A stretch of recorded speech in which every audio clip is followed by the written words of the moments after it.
What's up, fantasy freaks? It's Rob here, back for the 2025 season. Very late to the party, I know. But you know what they say, it's better late than never. And I'm hoping this year is going to be a lot better than the last. So as you can see, I have a plan to do 4 videos a week this year. Not sure if it's going to be possible, but I'll give it a go.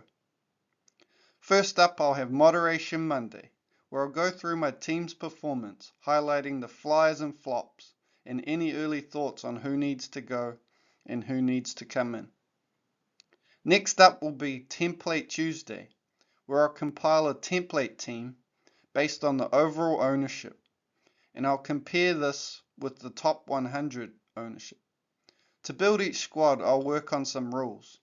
I'll have to have 3 hookers, 5 mids, 4 edges, 4 halves, 4 centers, and 5 wing fullbacks at a minimum. So I'll need some dual positions.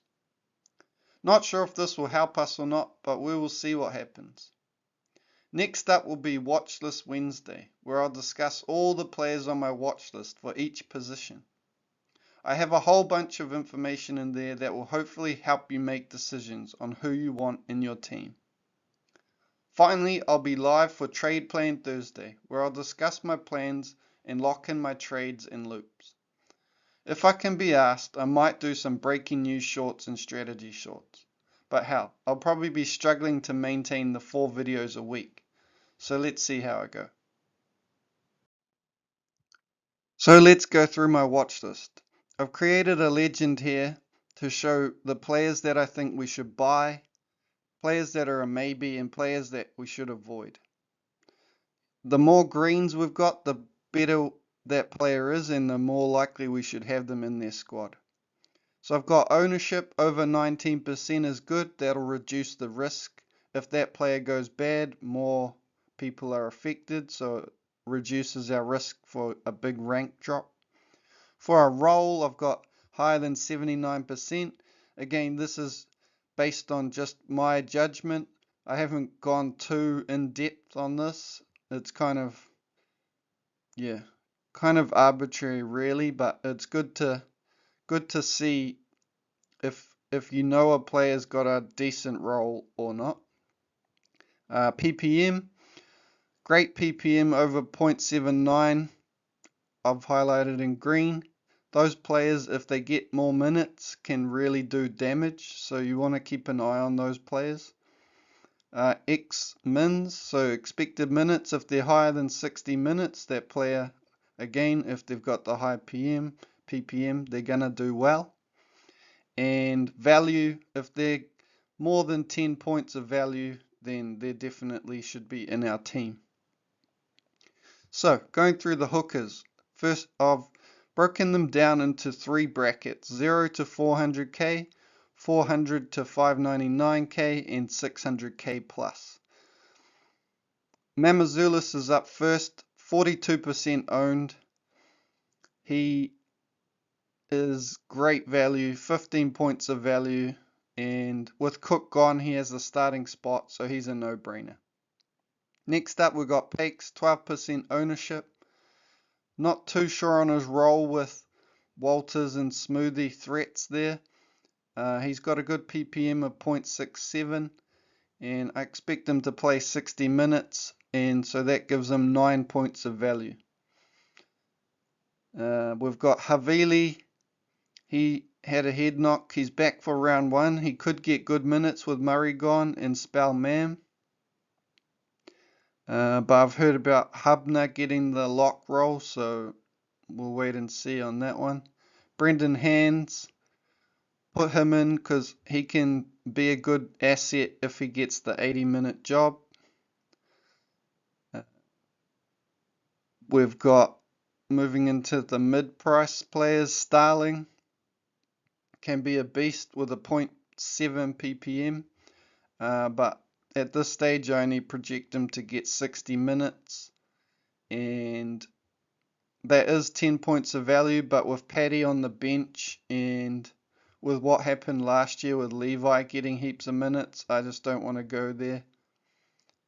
Aaron Clark, lots of people on him, 8%. He is sharing the job with Walker, so too much uncertainty, but he's got the great PPM, so if he does get extra minutes, we should be jumping on him. Egan, another warrior. He is good for minutes and roll, but he just doesn't have the value at 5 points of value. So Connor Watson, 25% owned and 12 points of value with Sandon in the halves and Brandon out injured. He should get the 80 minutes, and so yeah, lock him in your teams. And then we've got three other big guns there in Grant, Marnie, and Robson, who don't have much value, so we should just avoid them at this stage, especially with the early buy for Grant. So basically, my three hookers are Mamazoulis, Watson, and probably Pakes at this stage.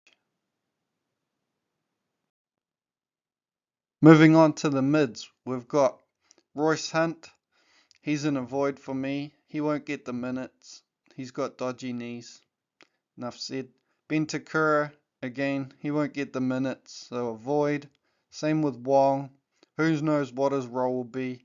Collins, Lenu, Crichton, Butcher, Radley, White, all higher in my opinion. Moving on to the mid-price, Mawale. He's got a great PPM of 0.9. Could be a breakout year, and I've got him down at 8 points of value. Gilbert, 22% owned, 0.81 ppm in the middle, so if he's at lock, that's good for us. I've projected him to get 60 minutes at lock, which would give him 8 points of value. So again, he's not a surefire 10 points, so you can put him in your team. He's got the dual, so that's handy. Horse, 12% owned, 0.88 ppm is great. I think he will get 60 minutes, but as you can see, I put 60% in the roll minutes, so that reduces his value. He's back in Ricky's good books and he can be a gun. He's been named to start as well, so that makes it more likely that he'll get big minutes. And yeah, moving on, White, Hetherington and Duncan are all avoids for me. Their minutes aren't great, and yeah, just don't, without the minutes, they don't have the value. Wong getting named at lock puts me off White, and I can't see Hetherington getting big minutes. He's got a poor PPM compared to the other middles too, and Duncan off the bench through the middle, he'll have no value. Some of these players I've put in multiple watch lists, so you can see they've got different PPMs if they're playing through the middle or on the edge, and different minutes expected as well. So I've got Terrell May, 41% owned, 13% of value. He's a beast, not as much competition for minutes like at the Roosters. So, yep, he should be in everyone's team. Fisher Harris, 10% owned, 90% on the roll, 0.97 ppm is great. I've got him projected at 55 minutes, which gives him 8 points of value. He's replacing AFB, so who played big minutes. He was the Kiwi captain, so he could play bigger minutes, but there's no certainty there, and there's quite a few middles at the Warriors. Kolomatangi, 9% owned, 80% on his roll, 0.83 ppm when he's at lock. Reasonable value for a gun, but no certainty on the roll, and like I said, Hubner there, and if named at lock, he could be good. 6 points of value. Yo, 29% owned. I've got 4 points of value in him, so you could do worse. than have Yo in your team, especially as a backup vice captain. And with James Fisher-Harrison Luai gone, he could potentially do more for this team. We've got Barnett, Haas, and Hopgood as avoids for me. They're all good for roll and PPM, but the minutes is a bit low for Haas and Hopgood. And even Barnett, again, like I said, there's lots of middles there, and he's already playing good minutes, so I just don't see the value there. If Hopgood got the 80 minutes at lock, he would definitely be a great option, so keep an eye on that. Let's move on to the edges. In the edges, we had Gazowski. He's usurped Piakura for the starting spot. His PPM is horrible. Ooh, I'll put that as a green. That should be a red. But basement price means he's value. I think he's injured at the moment, so we'll have to wait and see on him. Wong, yeah, he's in a void. Like I said, who knows what his role is. 30 minutes on the edge if he plays edge. And yeah. Avoid. Seyfarth, great value on the edge for 80 minutes. Was captain in last trial and no real threats. 16 points of value. Get him in your team. Tulangi, looks like he has the edge spot sewn up. PPM not great, but should do the job. Got 12 points of value on him. That's with him playing the 80 on the edge. Duncan, 80 on the edge gives him 8 points of value. So he's got 0.59 ppm's not great. But yeah, when you get in the big minutes, you don't need as good a ppm. You'll notice the ppms change between positions as well. So obviously the middles all had a lot higher ppms. So probably I need to adjust the color ratings based on position. So I'll work on that as we go. Bateman, Gilbert, and Finifuyaki, all avoids. Bateman was horrible last year, can be better, but I don't trust him or the Cowboys, too expensive. Gilbert, as above, not great on the edge, 2 points of value. And Finifuyaki, role uncertain with Lemuelu, Plath, Gilbert. So yeah, he's in a void for me. Preston, I'm liking the look of Preston as a gun edge. That last trial was awesome. And he had played reduced minutes coming back from injury last year, so that kept his average down. So yeah, 7 points of value is good for a gun. Look, expected average of 60 is great. We've got Crichton is another option. He's a gun back rower and 5 points of value for a gun. Again, he should almost average 60. And Olakuatu, 10% ownership. As above, if you're a Seagulls fan, and they do have an easy draw to start, so he could be an option to get you off to a flyer. There are so many halves this year to choose from. First up, we've got Duffy. He's great value. Averaged 49 in 26 games in Q Cup. Looks like he's got the starting spot and he has the goal kicking. 18 points of value, so get him in your team. Cole, he's got the start. He's got great value, 11 points of value. Does have Blaze waiting, but you just got to take these guys with value straight up and then you pivot if they lose their spot. Humphreys is the same, 10 points of value. He looks like a gun in the making. Was a hooker so he can tackle, kicks goals.